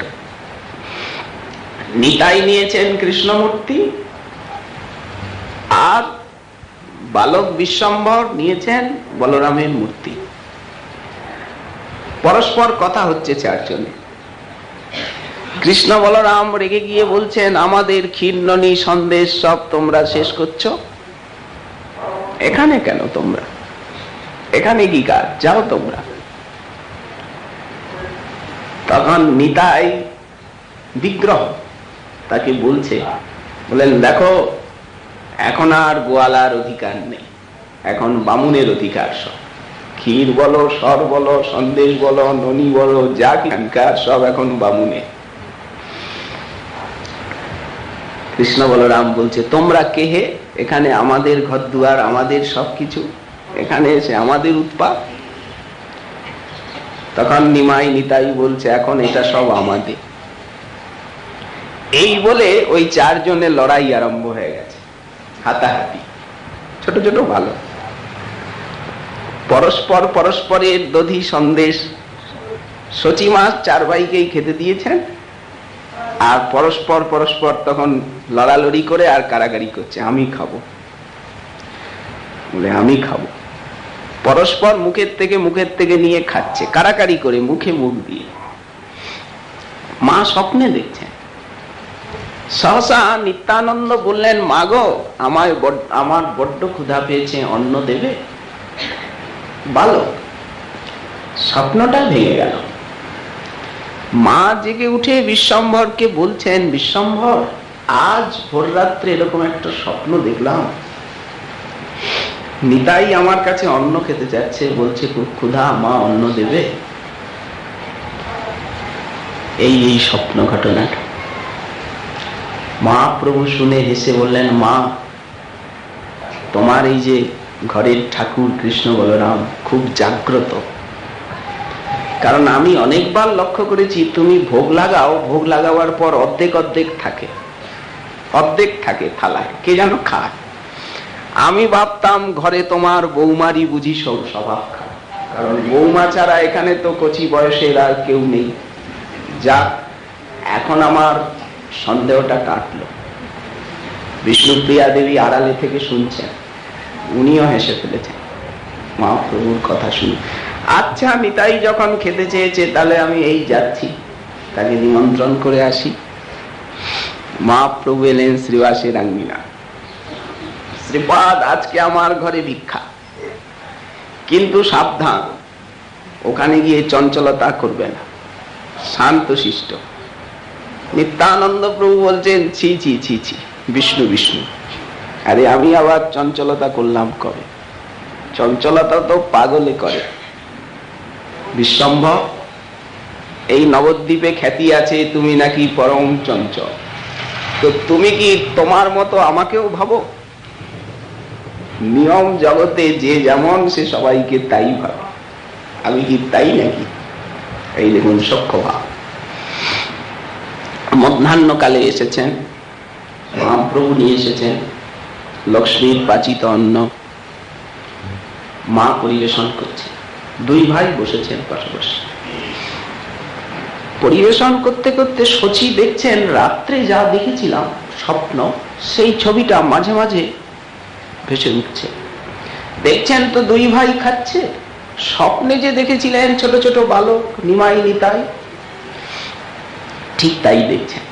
সহসা শচী কিছু আনতে গেছেন, এনে আবার এসেছেন, দেখছেন বিশ্বম্ভর কৃষ্ণবর্ণ আর নিতাই সেই শ্বেত বর্ণ, নীল ধটি পরিধান। মা তাকিয়েই আছে, একই দেখি। কিছুক্ষণ পরে দেখছেন চতুর্ভুজ, উজ্জ্বল জ্যোতির্ময়, শঙ্খচক্র গদা পদ্মধারী, হল মুসল। দেখতে দেখতে দেখতে দেখতে আনন্দ বিভোর শচী ঠাকুরানী মূর্ছিত হয়ে পড়ে গেলেন। যখন উনি মূর্ছিত হয়ে পড়ে গেলেন, তাড়াতাড়ি বিশ্বম্ভর উঠে মাকে স্পর্শ করে জলচিটা দিয়ে ব্যজন করে সম্বিত ফিরিয়ে আনলেন। এদিকে নিতাই চাঁদ আনন্দে সারা ঘরে অন্ন বৃষ্টি করতে লাগলেন। এই কাজ শচী মায়েরও প্রাণ। স্বজন গণ, স্বজন মানে গৌরাঙ্গের নিজ জন যারা, তাদের নিত্যানন্দ সর্বস্বম, স্বজনানাং সর্বস্বম ইতি স্বজন সর্বস্বম। এই শ্রীবাসাদি ভক্তির প্রাণ তো বটে, মহাবিষ্ণু অবতার অদ্বৈত আচার্যেরও প্রাণ। আমরা লীলায় দেখতে পাই দুইজন একত্র হলে গলাগলি, কলাকুলি, ঠেলাঠেলি, শেষে গালাগালি, শেষে হাতাহাতি, সখ্যরস উভয়ের মধ্যে। যেদিন শান্তিপুরে মহাপ্রভুকে নিয়ে নেন সন্ন্যাসের পর, সেদিন তো মহাভোজন রঙ্গ। নিত্যানন্দ প্রভু পাশে বসেছেন, বসেই উনি বলছেন সেই বিশাল অন্নের স্তূপ সামনে, নানা ব্যঞ্জন, ঘর ভরে গেছে, তুলসী মঞ্জরি শোভা পাচ্ছে। আজ 3 দিন উপবাসের পরে ধারণা ছিল যে তোমার ঘরে এসে পালন করব, কিন্তু যা তুমি দিলে এক মুষ্টি, এ পেট ভরবে না। অদ্বৈত আচার্য প্রভু বলছেন, তুমি ভ্রষ্ট সন্ন্যাসী, তুমি 10-20 মণ চালের ভাত খেতে পারো, আমি দরিদ্র বামুন কোথার থেকে জোটাবো? ভ্রষ্ট অবধূত, এই গৃহস্থকে নিপীড়িত করতে আর তুমি অবধূত সেজেছ। মহাপ্রভু শুনছেন, হাসছেন, ব্যজস্তুতি অন্যান্যে। শেষে যখন অদ্বৈত বললেন, উনি সঙ্গে সঙ্গে নিত্যানন্দ প্রভু অদ্বৈতের কথা শুনে আর করলেন কি, হাতে পাচ্ছিলেন, খাচ্ছিলেন, এক মুঠ ঝুটা অন্ন নিয়ে আর অদ্বৈতের গায়ে দিলেন ছেলেমেলে। আমি বামুন, তুমি আর ভ্রষ্ট জাত হয়ে অবধূত হয়ে আমার গায়ে ঝুটা দিলে। দেখো, প্রসাদ ঝুটা বললে 100 সন্ন্যাসীর ভোজন করাতে হবে, তবে এই অপরাধ যাবে। এইবার আরম্ভ করলেন উনি অন্ন বৃষ্টি, সারা ঘর। আচ্ছা, খেতে বসে যদি কেউ অন্ন বৃষ্টি আরম্ভ করে, কেমন বলুন দেখি, কিলিচ্ছিলি কাণ্ড।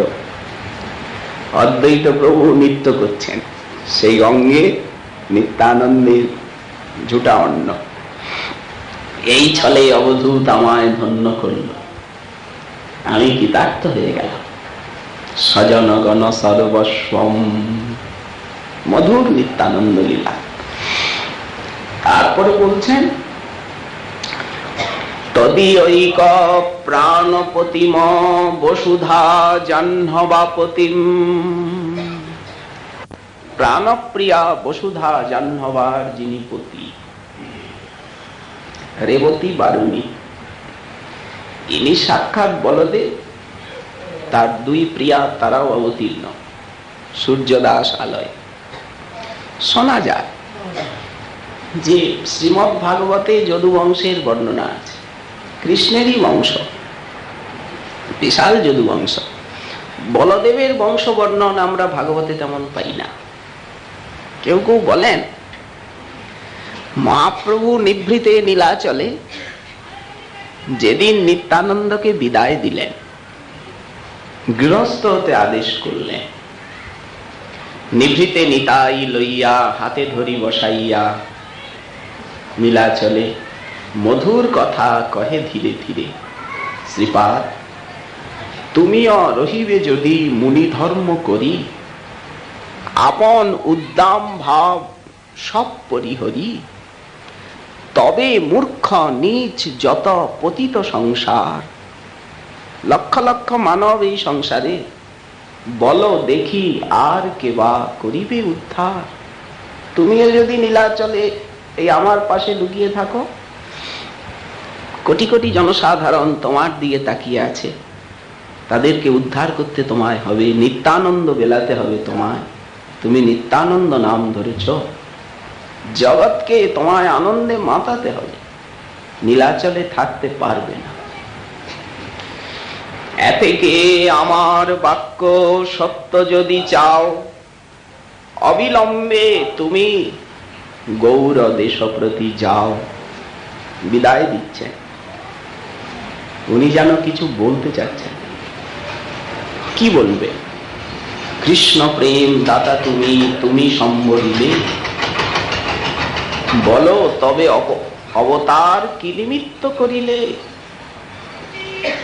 প্রভু কহে নিত্যানন্দ, সব জীব হইল অন্ধ, কেহ তো না পাইল হরি নাম।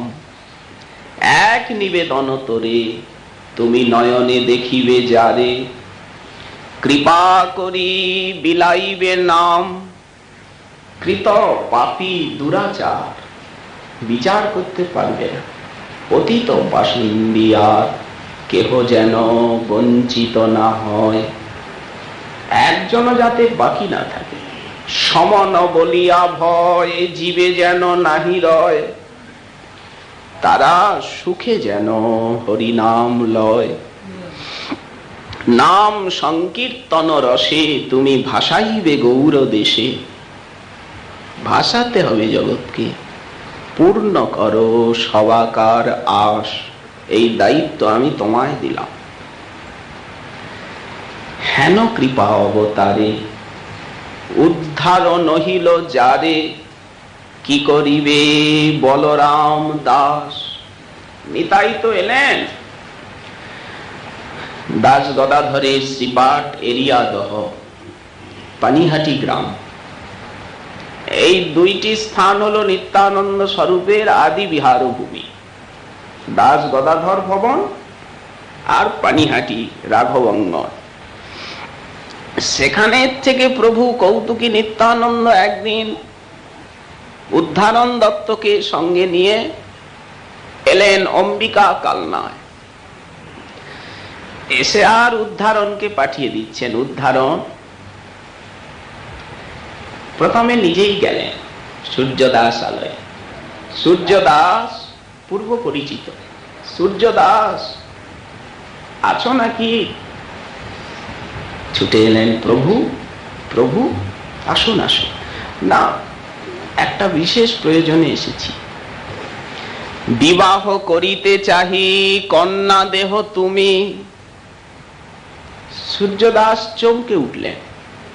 মধ্যম বয়স, অবধূত আজন্ম, ঠাকুর বিবাহ করবে?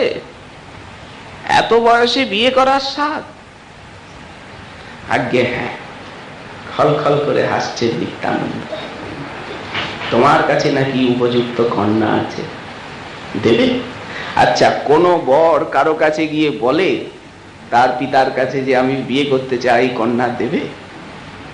এই জন্যই তো বলা হচ্ছে অবধূত অভিমান শূন্য নিতাই নগরে বেড়া। সূর্যদাস মাথা চুলকে বললেন, তাই তো ঠাকুর, তাই তো।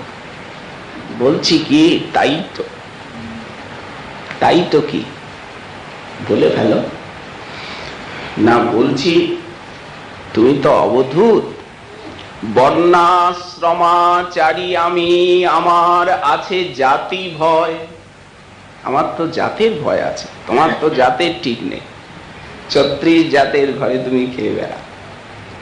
কি বলবে আত্মীয় স্বজন?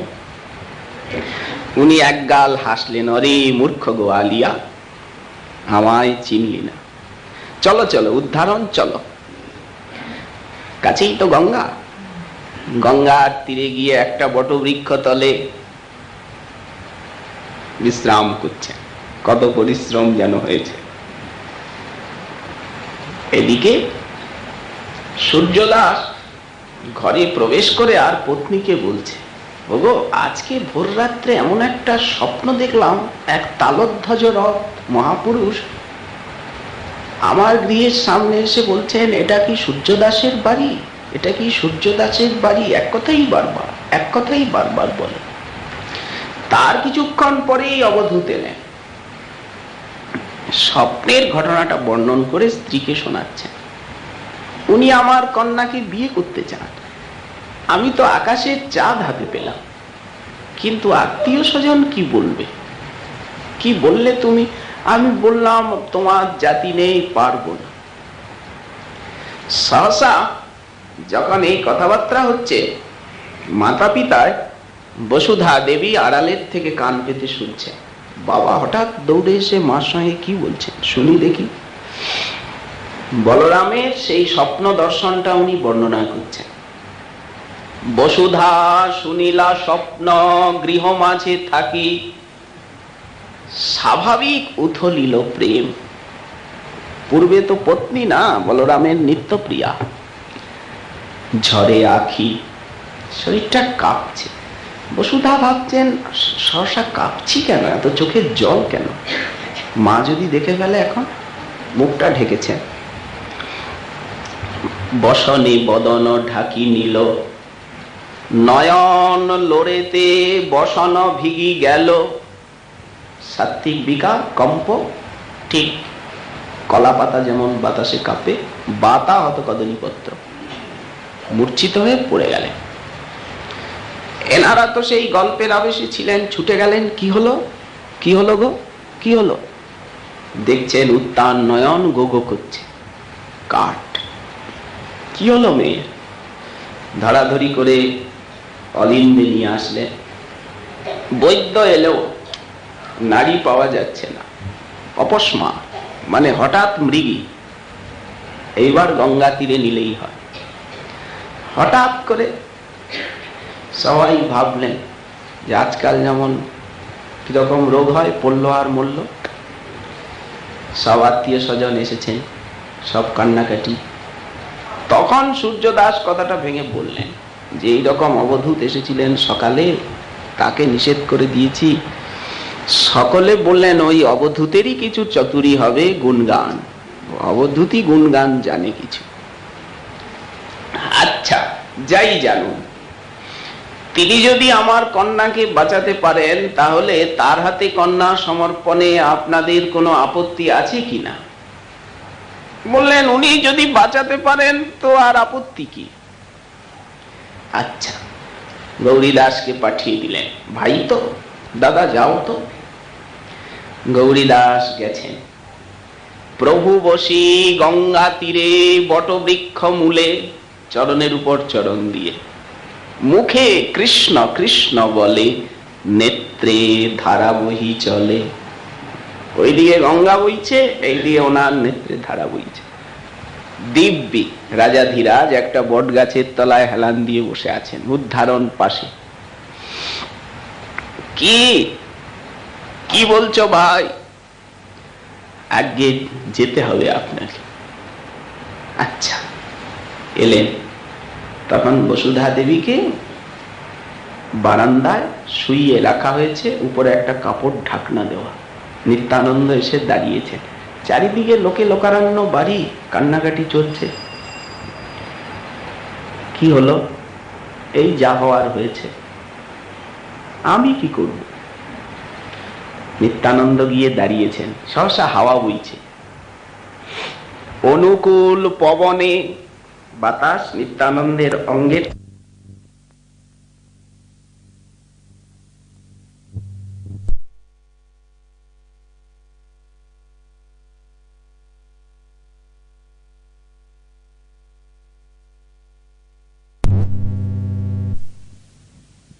বাতাস নিত্যানন্দের অঙ্গের থেকে গন্ধ নিয়ে বসুধার নাকে দিল। মৃত সঞ্জীবনী স্পর্শে যেন চেতন পাইল, অঙ্গের গন্ধ গিয়া নাসায় পশিল অনুকূল পবনে। মৃত সঞ্জীবনী স্পর্শে, যেমন হনুমান নিয়ে এলেন, সুসেন বৈদ্য সেটা নিয়ে আর লক্ষণের নাকে লাগালেন, সঙ্গে সঙ্গে লক্ষণ হারাম বলে উঠে বসলেন। দাদা কি কাঁদছো কেন? আরে ভাই, কত কাণ্ড ঘটে গেল, তুমি কিছুই জানো না। মৃত সঞ্জীবনী স্পর্শে যেন চেতন পাইল। সামনেই দেখছেন অনঙ্গ মোহন নিত্যানন্দ, কি অপূর্ব রূপমান তিনি। সঙ্গে সঙ্গে উনি লজ্জা, তনুর বসনে বদন ঢাকি নিল। কেই নি, কে সামনে দাঁড়িয়ে একদম কাছে। একই একই বলি গৃহে প্রবেশ করিল। তাড়াতাড়ি লজ্জায় বসুধা উঠে আর ঘরে চলে গেলেন। সবাই হরিধ্বনি করলেন, কি আনন্দের প্লাবন বয়ে গেল। হলো তো। সঙ্গে সঙ্গে নিত্যানন্দ করলেন কি, সবার সম্মুখেই সরভুজ মূর্তি ধারণ করলেন, সরভুজ রূপে দেখা দিলেন। এত উদারতা। ঊর্ধ্ব দুই হস্তে ধনুষ বাণ, মধ্য দুই হস্তে হলমূষক, আর নিম্ন দুই হস্তে দণ্ডকমণ্ডল শোভা পাচ্ছে। মস্তকে কিরীট, শ্রবণে কুণ্ডল, সর্বাঙ্গে মণিভূষা করে ঝলমল। বুঝে নিলেন নিত্যানন্দকে। যথা দিলে যথা সময়ে অধিবাস, লৌকিক আচার সবকিছু হয়ে বিবাহ হলো। সুন্দর পুষ্প সেজে বসুধা দেবীর সঙ্গে নিত্যানন্দ বসেছে। বামে বসুধা, দক্ষিণে নিতাই, পুষ্প সেজ। চারিদিকে অম্বিকা কালনার সব বিদগ্ধা রমণী, তারা হাস্য পরিহাস করছে। পরস্পরকে কেমন মানিয়েছে বলো দেখি। কেহ বলে পার্বতী শঙ্করে যেন মেলা। আজ আমরা পার্বতী শঙ্করের বিয়েটাই দেখলাম, পুরাণে শুনেছি, আজ দেখলাম। কেহ বলে, বোন আমার কি মনে হচ্ছে জানো দিদি, নারায়ণ সনেতে কমলা। দেখছো কেমন জোড়া, রূপের আলোয় ভরে গেছে, সূর্যদাস আলো। তোমার কি মনে হয়? কেহ বলে সীতারাম যেন দর্শন। কেউ বলছেন আমার কি মনে হচ্ছে জানো, ঠিক যেন রতি আর কামদেব। নানাজন নানা মন্তব্য করছে। কেহ বলে সত্য এই লক্ষ্মী নারায়ণ, জয়ীছে বর তৈছে কন্যা, কন্দর্প মোহন। ধন্য আমরা। এইরকম যখন হাস পরিহাস চলছে, বাইরে তো খাওয়া দাওয়া, আনন্দ উৎসব, বাজি বাজনা, দান পুণ্য, কত কিছু। সব দাও দাও, দিয়তাম ভুজ্যতাম। এই ব্যয়ভার বহন করেছিলেন শালিগ্রাম নিবাসী নিত্যানন্দ পার্ষদ হর কৃষ্ণ দাস।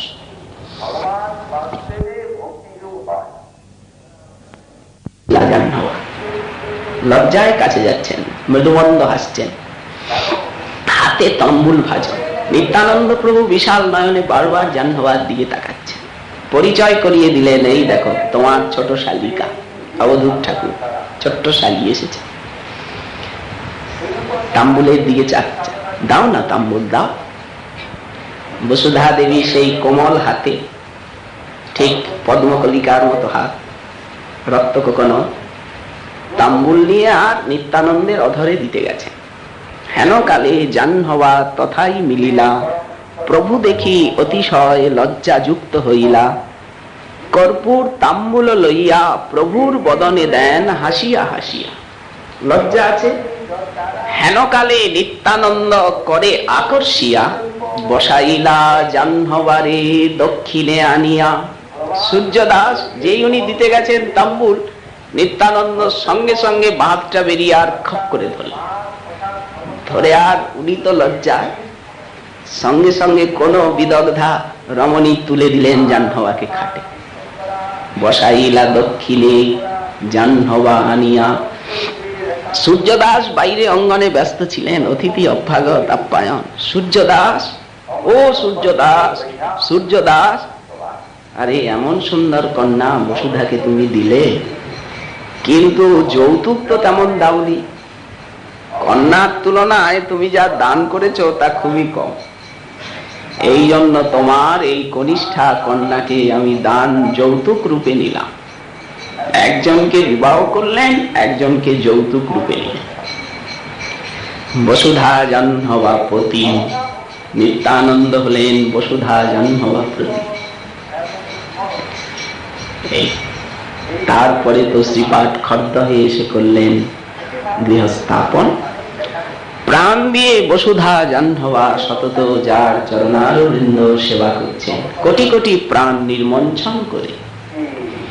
সদা প্রেমোন্মাদম, যিনি সতত কৃষ্ণ প্রেমে উন্মত্ত, কিন্তু মন্দ মনসাং পরম অবিদিত। এত মহিমা প্রভাব যার, কিন্তু যারা মন্দমতি তারা তার মহিমাকে জানতে পারবে না। ওই নদিয়া নগরীতেই কত ভট্টাচার্য, চক্রবর্তী, মিশ্র, মন্দমতি যারা, মন্দ মনসাং পরম অবিদিত, তারা নিত্যানন্দ মহিমা জানতে অক্ষম। কেন? মন্দমতি। যিনি মন্দমতিগণের পরম দুর্গেয়, সেই নিত্যানন্দম অহং ভজন তরুকন্দম, যিনি ভক্তি বৃক্ষের মূল গোড়া, নিরবধি ভজে সতত ভজনা করিতা।